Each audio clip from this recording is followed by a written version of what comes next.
کافی دنوں بعد اکرمہ اپنی بیوی کے ساتھ مکہ میں داخل ہوا۔ اپنے گھر جانے کے بجائے حضور اکرم صلی اللہ علیہ وسلم کے پاس گیا اور اس نے اپنے کیے کی معافی مانگ کر اسلام قبول کر لیا۔ اسی روز صفوان بھی واپس آ گیا۔ وہ بھاگ کر جدہ چلا گیا تھا۔ ایک دوست اس کے پیچھے گیا اور اسے کہا کہ وہ سالاری رتبے کا جنگجو ہے اور اس کی قدر رسول کریم صلی اللہ علیہ وسلم ہی جان سکتے ہیں۔ اسے یہ بھی کہا گیا کہ قبیلہ قریش ختم ہو چکا ہے۔ صفوان تلوار کا دھنی اور نامور سالار تھا۔ وہ اپنے دوست کے ساتھ مکہ آ گیا اور اس نے رسول کریم صلی اللہ علیہ وسلم کے حضور پیش ہو کر اسلام قبول کر لیا۔ ابو سفیان کی بیوی ہند ایسی عورت تھی جس کے متعلق سوچا بھی نہیں جا سکتا تھا کہ اسلام قبول کر لے گی۔ رسول کریم صلی اللہ علیہ وسلم نے اس کے قتل کا حکم دے رکھا تھا اور وہ روپوش تھی۔ ابو سفیان اسلام قبول کر چکا تھا۔ ہند کو جب پتہ چلا کہ اکرمہ رضی اللہ تعالیٰ عنہ اور صفوان رضی اللہ تعالیٰ عنہ نے بھی اسلام قبول کر لیا ہے تو وہ سامنے آ گئی۔ وہ جانتے ہوئے کہ اسے قتل کر دیا جائے گا، وہ رسول اکرم صلی اللہ علیہ وسلم کے حضور جا پہنچی۔ آپ صلی اللہ علیہ وسلم نے اسے معاف کر دیا اور وہ مسلمان ہو گئی۔ مکہ کے ارد گرد دور اور نزدیک کچھ قبائل تھے۔ ان میں بعض بت پرست تھے اور بعض توہمات کو عقیدہ بنائے ہوئے تھے۔ رسول کریم صلی اللہ علیہ وسلم نے ان کی طرف پیغام بھیجے کہ وہ اللہ کا سچا دین قبول کر لیں۔ پیغام لے جانے والے فوجی تھے، لیکن آپ صلی اللہ علیہ وسلم نے حکم دیا تھا کہ کسی پر تشدد نہ کیا جائے اور جنگی کارروائی سے گریز کیا جائے۔ مکہ کے جنوب میں تہامہ کا علاقہ تھا جہاں جنگجو قبائل بکھرے ہوئے تھے۔ ان کے متعلق خدشہ تھا کہ لڑنے پر اتر آئیں گے، اس لیے اس علاقے میں فوج کا ایک دستہ بھیجا گیا اور اس کی کمان خالد رضی اللہ تعالیٰ عنہ کو دی گئی۔ تمام کا تمام دستہ گھوڑ سوار تھا۔ اس میں بنو سلیم کے آدمی بھی تھے اور مدینہ کے بھی۔ خالد رضی اللہ تعالیٰ عنہ کو مکہ سے تقریباً 50 میل دور ملمیلم کے مقام تک جانا تھا۔ خالد رضی اللہ تعالیٰ عنہ اپنے سوار دستے کے ساتھ روانہ ہو گئے۔ ان کی منزل 50 میل دور تھی، لیکن بمشکل 15 میل دور گئے ہوں گے کہ ایک مشہور جنگجو قبیلے بنو جذیمہ کے آدمیوں نے خالد رضی اللہ تعالیٰ عنہ کے دستے کا راستہ روک لیا۔ خالد رضی اللہ تعالیٰ عنہ نے اپنے دستے کو لڑائی کی ترتیب میں کر لیا۔ بنو جذیمہ باقاعدہ لڑائی کے لیے نکل آئے۔ ہم لڑنے نہیں آئے، خالد رضی اللہ تعالیٰ عنہ نے اعلان کیا، ہم دعوت دینے آئے ہیں کہ اسلام قبول کر لو۔ ہم اسلام قبول کر چکے ہیں۔ بنو جذیمہ کی طرف سے جواب آیا، ہم نمازیں پڑھتے ہیں، ہم دھوکہ کھانے نہیں آئے۔ خالد رضی اللہ تعالیٰ عنہ نے بلند آواز سے کہا، اگر تم مسلمان ہو چکے ہو تو تلواریں اور برچھیاں پھینک دو۔ خبردار بنو جذیمہ۔ بنو جذیمہ کی طرف سے کسی نے للکار کر کہا، اسے میں جانتا ہوں، یہ مکہ کے الولید کا بیٹا خالد ہے، اس پر اعتبار نہ کرنا۔ ہتھیار ڈال دو گے تو ہم سب کو قتل کرا دے گا، ہتھیار نہ ڈالنا۔ خدا کی قسم، مجھے رسول اللہ صلی اللہ علیہ وسلم کا حکم نہ ملا ہوتا کہ جنگ نہ کرنا تو میں دیکھتا کہ تم ہتھیار ڈالتے ہو یا نہیں۔ خالد رضی اللہ تعالیٰ عنہ نے کہا، ہم دوست بن کر آئے ہیں، ہم تم پر اللہ کا دین زبردستی ٹھونسنے نہیں آئے، ہمیں دوست سمجھو اور ہمارے ساتھ آ جاؤ۔ اہل قریش کی کیا خبر ہے؟ بنو جذیمہ کی طرف سے آواز آئی، مکہ چل کر دیکھو۔ خالد نے کہا، ابو سفیان رضی اللہ تعالیٰ عنہ، اکرمہ رضی اللہ تعالیٰ عنہ اور صفوان رضی اللہ تعالیٰ عنہ اسلام قبول کر چکے ہیں۔ بنو جذیمہ نے ہتھیار ڈال دیے۔ خالد رضی اللہ تعالیٰ عنہ گھوڑے سے اتر کر آگے بڑھے اور بنو جذیمہ کے سردار سے گلے ملے۔ پورے قبیلے نے اسلام قبول کر لیا۔ مسلمانوں کو مکہ ایک مرکز کی حیثیت سے مل گیا۔ یہ سورج کی مانند تھا جس کی کرنیں دور دور تک پھیلنے لگیں، لیکن اسلام کی دشمن قوتیں یکجا ہو رہی تھیں۔ طائف ایک مقام ہے جو مکہ معظمہ سے چند میل دور ہے۔ جنوری 630 عیسوی شوال 8 ہجری کی ایک رات وہاں جشن کا سماں تھا۔ فضا شراب کی بو سے بوجھل اور رات مخمور تھی۔ رقص کے لیے طائف کے ارد گرد کے علاقے کی چنی ہوئی ناچنے والیاں آئی ہوئی تھیں۔ ان کے رقص اور حسن نے مہمانوں کو مدہوش کر دیا تھا۔ مہمان مکہ کے شمال مشرق علاقے کے مشہور جنگجو قبیلے ہوازن کے سرکردہ افراد تھے۔ ان کے میزبان طائف اور گرد و نواح میں پھیلے ہوئے قبیلہ ثقیف کے سردار تھے، جنہوں نے اپنے مہمانوں پر اپنی امارت اور فیاضی اور کشادہ ظرفی کا رعب جمانے کے لیے اتنی شاہانہ ضیافت اور اتنے شاندار جشن کا اہتمام کیا تھا۔ دو لڑکیاں رقص کے کمال دکھا رہی تھیں کہ میزبان قبیلے کا سردار مالک بن عوف اٹھ کھڑا ہوا اور اس نے تالی بجائی۔ ساز خاموش ہو گئے، ناچنے والیاں بت بن گئیں اور ان کی نظریں مالک بن عوف پر جم گئیں۔ مہمانوں پر سناٹا طاری ہو گیا، ایسے لگتا تھا جیسے رات کے گزرتے لمحوں کا قافلہ رک گیا ہو۔ ہر کوئی مالک بن عوف کی طرف دیکھ رہا تھا۔ مالک بن عوف کی عمر 30 سال تھی۔ رقص اور مے نوشی کی محفلوں میں وہ عیاش شہزادہ تھا، لیکن میدان جنگ میں وہ آگ کا بگولا تھا۔ وہ صرف تیغ زنی، تیر اندازی اور گھوڑ سواری میں ہی مہارت نہیں رکھتا تھا، بلکہ فن حرب و ضرب کا بھی ماہر تھا۔ انہی اوصاف کی بدولت وہ قبیلے کا سالار تھا۔ جنگ کے معاملے میں وہ انتہا پسند تھا، یوں لگتا تھا جیسے ٹھنڈے دل سے سوچنا اسے آتا ہی نہیں۔ اس کی جنگی چالیں اس کے دشمن کے لیے بڑی خطرناک ہوتی تھیں۔ قبیلہ قریش میں جو حیثیت کسی وقت خالد بن ولید رضی اللہ تعالیٰ عنہ کو حاصل تھی، ویسا ہی دبدبہ مالک بن عوف کا اپنے قبیلے پر تھا۔ ہم نے بہت کھا لیا ہے، مالک بن عوف نے رقص رکوا کر میزبانوں اور مہمانوں سے خطاب کیا۔ ہم شراب کے مٹکے خالی کر چکے ہیں، ہم تھرکتی ہوئی جوانیوں سے لطف اندوز ہو چکے ہیں۔ کیا ہمارے مہمانوں نے یہ نہیں سوچا کہ اس ضیافت اور جشن کی تقریب کیا ہے؟ میں نے تمہیں کوئی خوشی منانے کے لیے اکٹھا نہیں کیا۔ اے اہل ہوازن، میں نے تمہاری غیرت کو جگانے کے لیے تمہیں اپنے ہاں بلایا ہے۔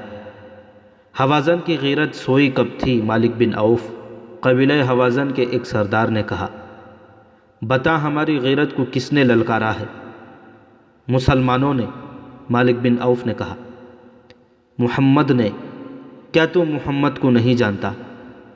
کیا تم بھول گئے ہو کہ اس محمد صلی اللہ علیہ وسلم کو جو اپنے چند ایک ساتھیوں کے ساتھ مکہ سے بھاگ کر یثرب یعنی مدینہ چلا گیا تھا؟ جانتے ہیں، 2-3 آوازیں اٹھیں۔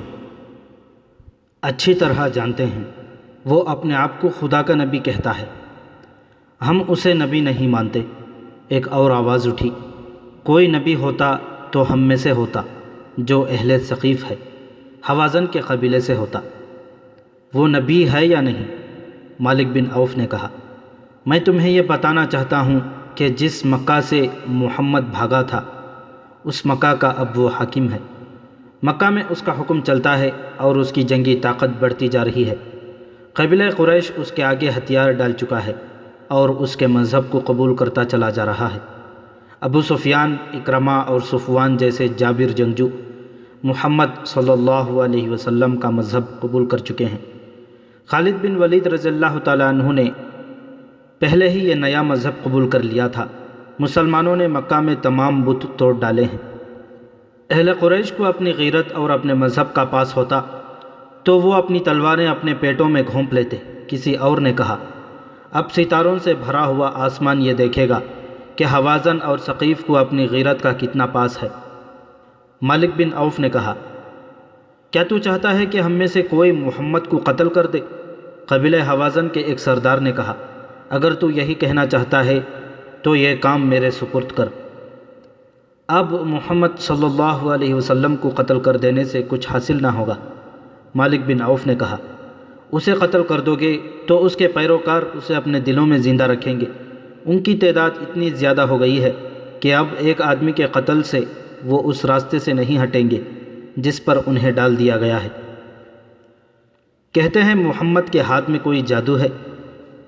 ہوازن کے ایک سردار نے کہا، وہ جس پر نگاہ ڈالتا ہے وہ اس کا مطیع ہو جاتا ہے۔ جہاں تلوار چلتی ہے وہاں کوئی جادو نہیں چل سکتا۔ ہوازن کے قبیلے کے ایک اور سردار نے اپنی تلوار کے دستے پر ہاتھ رکھ کر کہا، مالک آگے بول، تو کیا کہتا ہے؟ ہم تیرے ساتھ ہیں۔ میں کہنا یہ چاہتا ہوں کہ ہم نے محمد کے اسلام کو نہ روکا تو یہ سیلاب کی طرح بڑھتا ہوا ہم سب کو بہا لے جائے گا۔ مالک بن عوف نے کہا، نہ حوازن رہیں گے نہ ثقیف کا وجود ہوگا۔ قبیلہ قریش کو محکوم بنانے والوں کو ہم مکہ کے اندر ہی ختم کر دیں گے۔ کیا تم محکوم بن جانے کا مطلب سمجھتے ہو؟ مالک بن عوف نے سب کی طرف دیکھا اور بولا، اگر نہیں سمجھتے تو میں بتاتا ہوں۔ اس نے اپنے پیچھے دیکھا۔ مالک بن عوف کے پیچھے مہمانوں میں ایک معمر سفید ریش بیٹھا تھا۔ اس کا رنگ دوسروں کی نسبت صاف اور سفیدی مائل تھا۔ وہ ضعیف اتنا تھا کہ اس کا سر ہلتا تھا اور کمر میں ہلکا سا زخم تھا۔ اس کے ہاتھ میں اپنے قد جتنا لمبا عصا تھا۔ کندھوں سے ٹخنوں تک چوغا بتاتا تھا کہ وہ کوئی عالم یا مذہبی پیشوا ہے۔ مالک بن عوف کے اشارے پر وہ اٹھا اور مالک کے پاس آ گیا۔ تم پر اس کی رحمت ہو جس نے تمہیں پیدا کیا ہے، بوڑھے نے کہا، اور وہ دیوتا تمہارے بچوں کے محافظ ہوں جن کی تم پوجا کرتے ہو۔ تم محکومی اور غلامی کا مطلب نہیں سمجھتے تو مجھ سے پوچھو۔ میری 4 جوان بیٹیاں مسلمانوں کی لونڈیاں ہیں اور میرے 2 جوان بیٹے مسلمانوں کے غلام ہیں۔